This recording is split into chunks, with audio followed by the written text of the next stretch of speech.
So, we're now going to introduce Jewish philosophy, specifically Jewish philosophy of the medieval period, which, as far as we're concerned, in terms of when Jewish philosophy starts, is pretty much from the 9th century.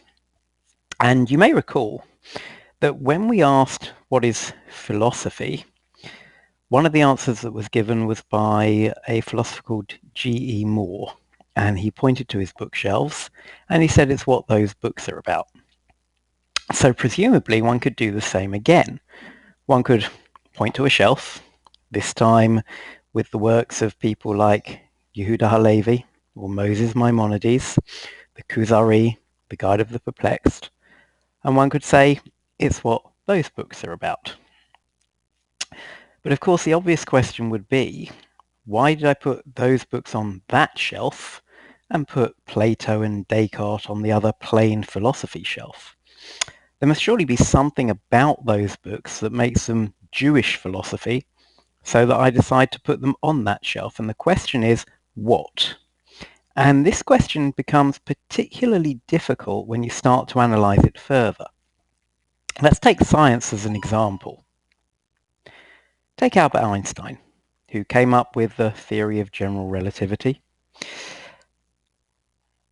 Now, Einstein happened to be Jewish, but what he did wasn't Jewish science, was it?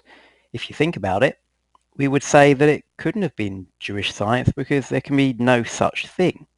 If a scientific theory is true, presumably it's universally true, or universal, meaning that it's true everywhere and for everyone. It can't be true just for certain ethnic groups. Science is science. If it's true, then it's just plain science. The idea of Jewish science that only applies to Jews, for example, seems like a contradiction in terms, and no one of sound mind, or for that matter sound politics, would claim that there could be such a thing. But why then do we think there could be Jewish philosophy? Is it any different? Science, mathematics, they have to be universal. Does philosophy, can there be Jewish philosophy any more than there can be Jewish mathematics?